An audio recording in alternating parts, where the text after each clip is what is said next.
విద్యాతీర్థం వివేకినాం సర్వేషాం సుఖదం తీర్థం భారతీతీర్థమాశ్రయే. విద్యా వినయ సంపన్నం వీతరాగం వివేకినం వందే వేదాంత తత్వజ్ఞం విధుశేఖర భారతీం విధుశేఖర భారతీం. శంకర భగవత్పాదుల వారు ఈ దివ్యమైనటువంటి వేదాంత రచన వేదాంత డిండిమహ అన్నారు. ఇక్కడ డిండిమం అంటే డ్రమ్ బీట్, ఢక్కానాదం, ఢంకాధ్వని, ఢంకారావం, ఢంకా బజాయింపు. బజాయింపు అని హిందీ శబ్దం నుంచి వచ్చింది, బజాయించడం, ఢంకా బజాయించడం. ఈ బజాయింపు ఎవరిది? శంకరుది కాదు, వేదాంతంది. ఆయన గొప్పగా చెప్పాడు. నేను చెప్పట్లేదయ్యా, అందులో ఉన్నదే నేను చెప్తున్నాను అన్నాడు. ఆయన అద్వైతం అనే మాట ఆయన క్రియేట్ చేయలేదు. ఈ did not create the term అద్వైత. ఆయన అద్వైతం అనేదాన్ని ఆయన క్రియేట్ చేయలేదు. పాపం అనుకుంటున్నాం. అద్వైతం అనే మాట ఉపనిషత్తుల్లోంచి వచ్చిపడింది. తెలుసుకోండి, ఇక్కడ ఎక్కడొచ్చి పడింది అంటే ప్రపంచోపశమం శాంతం చతుర్థం అద్వైతం మన్యంతే, మాండుక్యోపనిషత్తుల మంత్రం. అక్కడ అద్వైతం అనే మాట వేశాడు. రెండెప్పుడు ఇబ్బంది అయ్యా అన్నాడు. ద్వితీయాద్వై భయం భవతి ఉపనిషత్తు చెప్తోంది. రెండుతో ఎప్పుడు ఇబ్బంది అన్నాడు. ఒక ఆయన అన్నాడు, నేనున్నా నేను భయపడకన్నాడు. అదేనా భయం అయినా అన్నాడు. అంటే ఇప్పుడు అర్థం ఏంటి? ఎవడు లేకపోతే భయం ఎందుకంటే ఎవడో వస్తాడని. కానీ భయం ఎప్పుడు సెకండ్ బట్టి. ఉన్నదంతా ఒకటే పరమాత్మ అయితే ఇంక భయం ఏముంది? మీరు అలా చెప్తారు కానీ అది భక్తిలో సాధ్యం కాదండి అంటే అలాంటి భక్తుడే ప్రహ్లాదుడు. మరొక పెద్ద డిఫెక్ట్ మనం ఏం చేస్తుంటామంటే భక్తి వేరు జ్ఞానం వేరు అనుకుంటూ ఉంటాం. ఇది పెద్ద పొరపాటు అండి. అంటే మనం ఏమనుకుంటాం అంటే నామరూపాలు పూజించే వాళ్ళందరూ భక్తులు, నామరూపాత అతీతమైన భగవంతుడి గురించి చెప్పే వాళ్ళందరూ జ్ఞానులు అనుకుంటాం. ఇది పెద్ద మిస్కన్సెప్షన్ ఒకటి వచ్చేసింది. భక్తి అనే నేను అందుకే వాడలేదు, కర్మ ఉపాసన జ్ఞానం అన్నాను. జాగ్రత్తగా విన్నాం కదా. అది తర్వాత కాలంలో భక్తి అని పేరు వచ్చేసింది. కానీ భక్తి మూడింటిలో ఉంటుంది. జ్ఞానిని మించిన భక్తులు లేడు. తెలుసుకుంటాం మనం. ఏమండి, నాకు ఆ జ్ఞానం కంటే భక్తే బాగుంది అనుకుంటాం, కానీ జ్ఞానిని మించిన భక్తులు లేడు. ది జ్ఞాని, ఇది పెర్ఫెక్ట్ భక్తుడు. తెలుసుకోండి, జ్ఞాని అంటే పెర్ఫెక్ట్ భక్తుడు. లేకపోతే భగవంతుడైన కృష్ణ పరమాత్మ జ్ఞానులను భక్తుల లిస్టులో పెట్టాడు. మీకు తెలుసా? ఎక్కడ? చతుర్విధ భజంతేమా జనా సుకృతినోర్జున ఆర్తో జిజ్ఞాసురు అర్థార్థి జ్ఞానీచ భరతర్షభ. ఆర్తులు, జిజ్ఞాసులు, అర్థార్థులు, జ్ఞానులని 4 రకాల భక్తులు ఉన్నారన్నాడు. జ్ఞాని భక్తి. అయితే జ్ఞానభక్తుడు ఎటువంటి వాడంటే తేషాం జ్ఞాని నిత్యయుక్త అహం సచ మమ ప్రియ. పరమాత్మ ఇచ్చిన సర్టిఫికేట్ చూడండి. ఈ 4 భక్తులే, 4 మంచివాళ్ళు. అదొక మాట అన్నాడు, జనాహ సుకృతిన. ఇప్పుడు చాలా మంచివాళ్ళే బాబు. ఆయన చేత మంచివాడిని సర్టిఫికేట్ తెచ్చుకోవడం కూడా మంచిదే. ఆర్తో జిజ్ఞాసులు అర్థార్థి, ఆయన వాళ్ళు 3 మంచివాళ్ళు. ఈ 4లో నాకు జ్ఞాని చాలా ఇష్టం అన్నాడు. తెలుసుకోండి ఇక్కడ. మరి ఆయనకి ఇష్టమైన వాడుగా మారాలా లేదా? ఆయనకి ఇష్టమైన వాడు ప్రహ్లాదుడు. ఆయనే భయం లేదు ఆయనకి. ఎందుకంటే రెండవది ఉంటే కదా భయం. ఉన్నదంతా భగవంతుడే. ఈ ఎరుక కానీ ఈ జన్మలో తెచ్చుకోగలిగితే ఎలా ఉంటుందో ఒకసారి ఊహిద్దాం. తెచ్చుకున్నామా లేదా పక్కన పెట్టిద్దాం. ఒకసారి మనం ధ్యానం చేస్తూ క్రికెట్ ఆడుతున్నట్టు ఊహించుకోవడం తప్పే ఉందండి. అలాగే మనం ఒక్కసారి మనం భావిద్దాం, దానిదే ఉంది. జీవన్ముక్తి అయిపోయి అంతటా బ్రహ్మమే అన్నవాడు ఎలా ఉంటాడు అంటే వాడు బ్రహ్మము తప్ప మరొకటి కనబడదు, అంతా బ్రహ్మమే. అందుకు వాడికి దేని నుంచి భయం లేదు. అంతా బ్రహ్మమైనప్పుడు వాడు ఎక్కడి నుంచి ఎక్కడికి వెళ్తాడు? బ్రహ్మం నుంచి బ్రహ్మంలోకి. వాడికి ఏం బాధ అండి ఇక్కడ? అందుకే వాడికి ఎక్కడికో వెళ్ళాలని ఉండదు, ఏదో పొందాలని ఉండదు. నా కాంక్షతి, వాడు ఏదో కోరుకోడు. నా ద్వేష్టి, దేని మీద ద్వేషం ఉండదు. అంతా ఒకటైనప్పుడు ఒకదాని మీద రాగం, ఒకదాని మీద ద్వేషం ఉండదు. అంతటా బ్రహ్మమే చూస్తూ ఆనందిస్తున్నాడు. ఎంత ఆనందం అంటే డ్యాన్స్ చేస్తాడండి వాడు. త్వయి మయి చాన్యత్రైకో విష్ణు, నీలో నాలో అన్ని చోట్ల విష్ణువే ఉన్నాడని నందతి నందతి నందత్యేవా. ఆనందం గెంతులు ఆడతాడు. ఆ గెంతులు ఆడాడు మా ప్రహ్లాదుడు. వాడికి అంతా. అందుకే ఆయనకు ఒక టైటిల్ ఇచ్చాడు నారద మహర్షి, నిర్భీకుండు ప్రశస్త భాగవతుడు. నిర్భీకుడు, భయం లేదయ్యా. భయం లేదంటే ఎంతమంది వచ్చినా ఇలా నిలబడతాడండి అని కాదు ఇక్కడ అర్థం. అంతా పరమాత్మ అయినప్పుడు దేవుడి నుంచి భయపడతాడు. రెండవది ఉంటేనే భయం, ఉన్నది అంతా ఒకటే అన్నప్పుడు భయం లేదు. కనుక అద్వైతమే అభయం, ద్వితీయ భావం భయమే. ఇది తెలుసుకోవాల్సింది ఇక్కడ. అలాంటి అభయస్థితిని మనకి ఇది అభయం అని డంకా బజాయించి చెప్పాలి. ఆ డంకా బజాయించి చెప్తున్నది వేదాంతం. కనుక వేదాంతం డంకా బజాయించి ఏమి చాటిస్తోందో ఇప్పుడు మరొక మాట అన్నాం, చాటింపు. డంకా బజాయించి చాటించడం అంటే ఇది ఫర్మ్, ఇది కరెక్ట్ అని చాటించింది వేదాంతం. కనుక వేదాంతము డంకా బజాయించి ఏ సత్యాన్ని చెప్తోందో ఆ సత్యం పేరు వేదాంత డిండిమహ అన్నారు. ఇక్కడ వేదాంతం చెప్పిన సత్యం, వేదాంతం చేసిన చాటింపు తెలుసుకోండి. ఇక్కడ ఏం చేసింది? ఎవరు చేశారు ఈ చాటింపు? వేదాంతం, శంకరాచార్య కాదు. అప్పుడు శంకర డిండిమహ అనలేదు, వేదాంత డిండిమహ అన్నాడు. ఇది తెలుసుకోవాలి. శంకరులు ఎందుకు గురువయ్యారంటే కొత్త సిద్ధాంతాలు చెప్పలేదు కనుక. కొత్తవి కొంప ముంచును, సనాతనమే తరింపజేసింది కానీ నూతనం కాదు. తెలుసుకోండి. ఇక్కడ మోక్షం సనాతనం, ధర్మం సనాతనం, జీవుడు సనాతనం, వీడికి నూతనం ఏంటి? కనుక సనాతన ధర్మం చెప్పాలి ఇక్కడ. అది శంకరుడు నా మతం అనలేదు, వేదాంత మతం అన్నారు. వేదాంతం చెప్పిన అద్వైతాన్ని ఆయన చెప్పారే తప్ప ఆయన కొత్తగా క్రియేట్ చేయలేదు. ఇది మనం ముందు స్పష్టం చేసుకుని ఇప్పటి వరకు వేదాంత నిండమే చెప్పాం. అసలు అద్వైతం అంటే ఏమిటి, వేదాంతం అంటే ఏంటో అర్థం చేసుకుంటున్నాం. నేను నిజంగా వేదాంతం చెప్పానండి నేను ఇంతవరకు? నేను అన్నాను మీరు అంటున్నారు కానీ వేదాంతం అంటే ఏమిటి ఇప్పుడు డిస్కస్ చేద్దాం. వేదాంతం అంటే ఏమిటి? వేదాంతం అనే మాటకి ముందు సింపుల్ మీనింగ్, ఫిజికల్ మీనింగ్, పైన ఉన్నటువంటి మెటీరియల్ మీనింగ్ చూస్తే వేదము యొక్క చివరి భాగం, కొసలు. దీనికి శాస్త్రపరంగా అర్థం చెప్పాలంటే వేదానికి 4 భాగాలు చేస్తారు. సంహిత, ఆరణ్యకం, బ్రాహ్మణం, ఉపనిషత్తు, 4 పార్ట్స్. ప్రతి వేద శాఖకి 4 భాగాలు ఉంటాయి. ప్రతి వేద శాఖకి ఎన్ని వేద శాఖలు ఉన్నాయో అన్నిటికీ ఉంటాయండి ఇక్కడ. ప్రతి వేద శాఖకి 4 భాగాలు: సంహిత, ఆరణ్యకం, బ్రాహ్మణం, ఉపనిషత్తు. ఉపనిషత్తు ఆఖరిది కదా, కానీ ఆఖరి అంటే అంతం కదా, కానీ వేదానికి అంతమునందు ఉంది కనుక వేదాంతము. ఇది దీని ఉపనిషత్తు అని అర్థం. వేదాంతం అంటే ఇప్పుడు తెలిసిపోయింది కదా. ఇప్పుడు వేదాంత డిండిమహ అంటే ఉపనిషత్తుల్లో ఏం చెప్పారో దానిని నిష్కర్షగా, నిస్సందేహంగా, నిస్సందేహంగా స్పష్టంగా చాటించడమే, ఉపనిషత్తుల్లో చెప్పింది చాటించడమే వేదాంత డిండిమహ. అయితే ఉపనిషత్తుని వేదాంతం అంటే వేదం యొక్క లాస్ట్ పార్ట్ అని అర్థం చెప్పడం సరిపోదు అంటారు శంకర భగవత్పాదుల వారు. మరొక భాష్య గ్రంథంలో చెప్పారు ఇక్కడ. ఎందుకంటే గురువుల దగ్గర వేదాంత శాస్త్రం అధ్యయనం చేసుకుని ఇది చెప్పడం జరుగుతోంది కనుక ఇతర భాష్య గ్రంథాల్లో శంకరులు ఏం చెప్పారంటే వేదాంతం అంటే వేదం యొక్క చివరి భాగం అని మాత్రమే అర్థం కాదు. కానీ అని అర్థం కాదు అనలేదు, అని మాత్రమే అర్థం కాదు, ఇట్స్ నాట్ ఓన్లీ అన్నాడు. ఇంకా చాలా మీనింగ్స్ ఉన్నాయి చెప్తున్నాను. అంతం అనే మాటకు అర్థం ఏంటంటే అంతం అంటే నిర్ణయం, నిశ్చయం, తీర్మానం. ఇది ఇక్కడ అర్థం. అంతం అంటే the last word. Last word అంటే అది చెప్పాక మరి కూడా చెప్పడానికి లేకపోతే లాస్ట్ వర్డ్. ఇప్పుడు అర్థమైంది కదా. ఒక కేసు కోర్టులోకి వచ్చింది, లాయర్లు వాదించారు కేసు గురించి, పూర్వాపరాలు. వీళ్ళు ఎంతసేపు అయినా వాదించవచ్చు, కానీ చివరి మాట ఎవరిది? జడ్జి గారిది. జడ్జి గారి చివరి మాట. ఆయన మాట ఇచ్చేసాక ఇంకా వీళ్ళు మాట్లాడడానికి లేదు ఈ లాయర్లు అందరు ఇక్కడ. కానీ అంతము అంటే అర్థం ఏంటంటే చివరి మాట, అంటే వేదం అనే భగవంతుడు ఇచ్చిన జడ్జిమెంట్ అని ఇక్కడ అర్థం. ఇక్కడ ది వెర్డిక్ట్ ఆర్ జడ్జిమెంట్. కానీ వేదము యొక్క నిశ్చయం, నిర్ణయం, అది తీర్మానం. కనుక వేదానాం తీర్మానం లేదా వేదస్య తీర్మానం, వేదము యొక్క తీర్మానం. వేదం నిశ్చయించి ఇదే అని ఏదైతే చెప్పిందో దాని పేరు వేదాంతము అన్నారు. కనుక వేదాంతం అనగా వేదము యొక్క హృదయం, వేదం ఏం చెప్పదలుచుకున్నది, వేదం యొక్క తీర్మానం ఏమిటి, వేదం నిశ్చయంగా చెప్పింది ఏమిటి, ఫర్మ్గా చెప్పింది ఏమిటి, నిర్ణయించి చెప్పింది ఏమిటి, ఏది పొందాలో స్పష్టంగా చెప్పింది ఏమిటి అంటే దాని పేరు వేదాంతము. కనుక ఉపనిషత్తుల్లోనే తీర్మానం లభిస్తోంది కనుక ఉపనిషత్తులకు వేదాంతం అనే పేరు 2 అర్థాలతో కనబడుతుంది. అలాంటి వేదాంతము, వేదము యొక్క నిశ్చయము ఇప్పుడు డిండిమంగా ఇక్కడ చెప్పబడుతోంది కనుక వేదాంత డిండిమహ అని చెప్పుకుని వేదాంత డిండిమలో శ్లోకాలు ఎన్నున్నాయో తెలుసా? 93.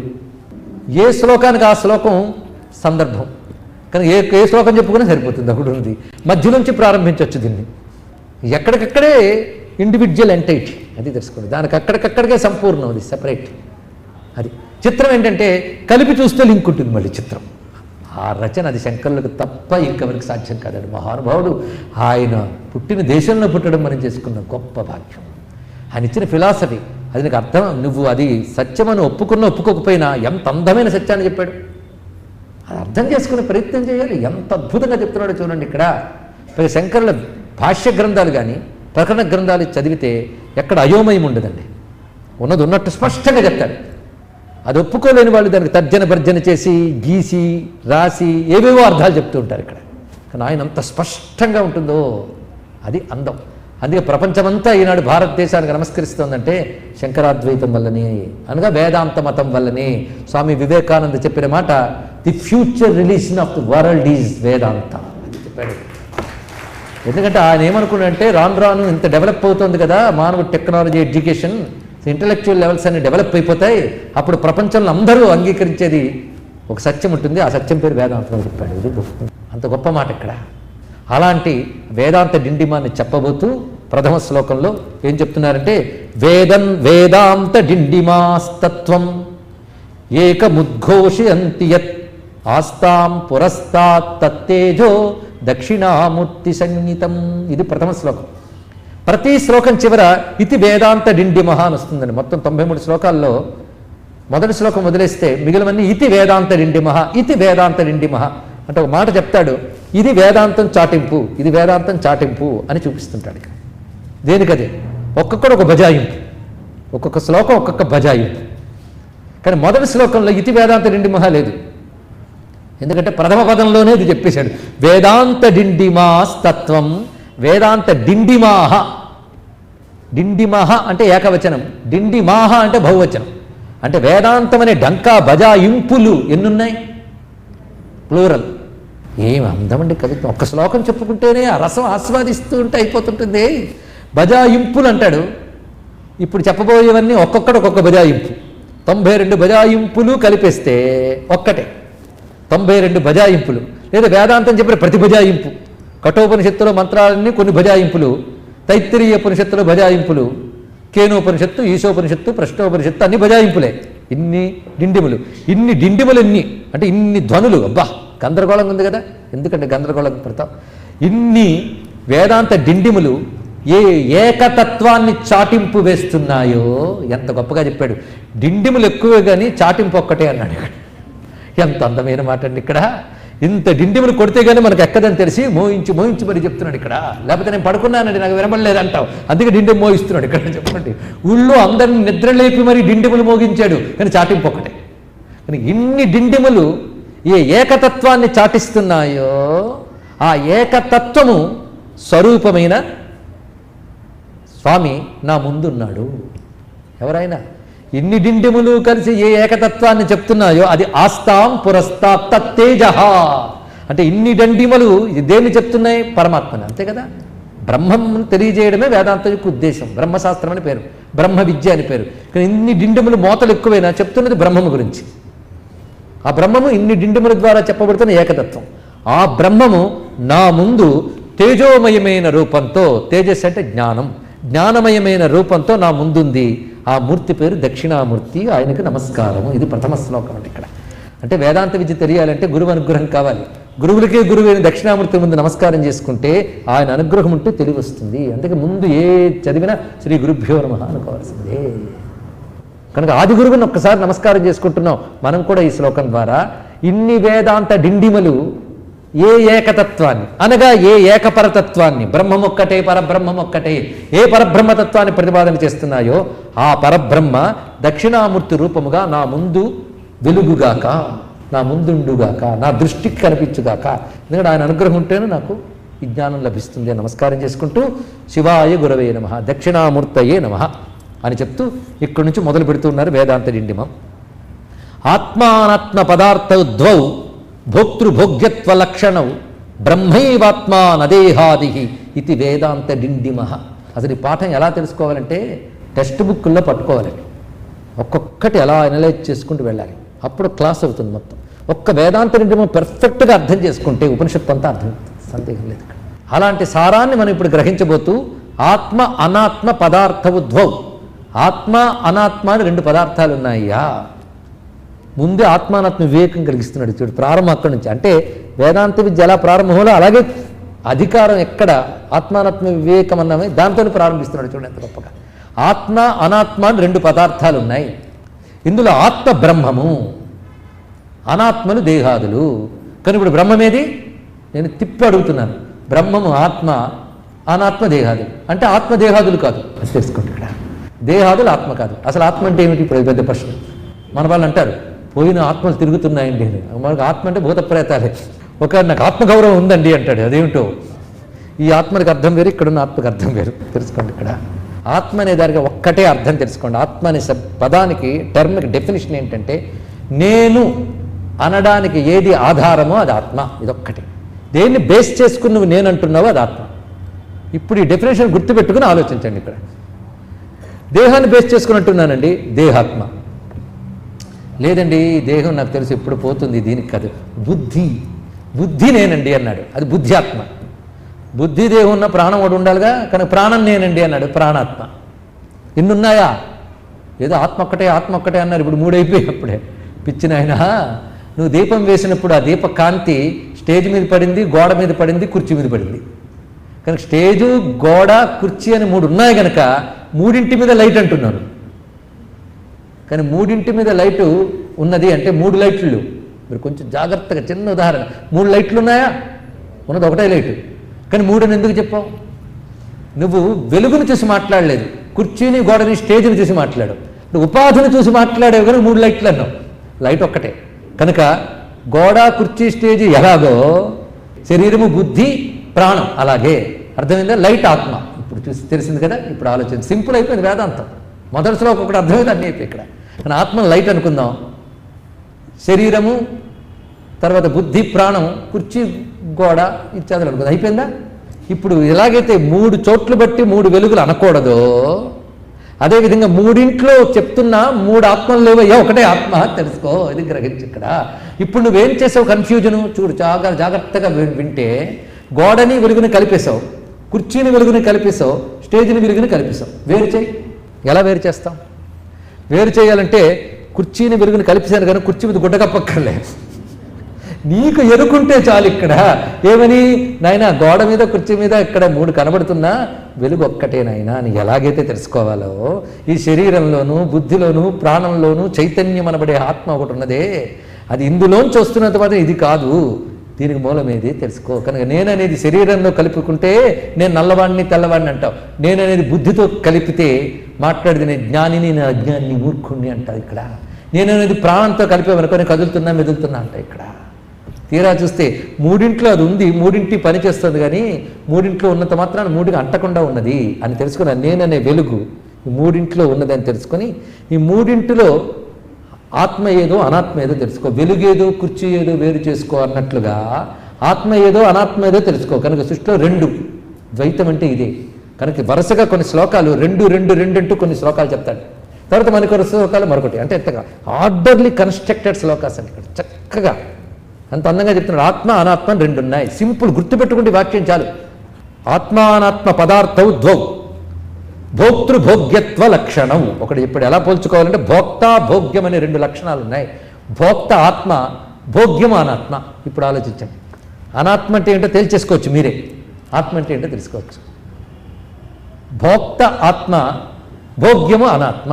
భోగ్యము అంటే అనుభవించున్నది, భోక్త అంటే అనుభవించువాడు.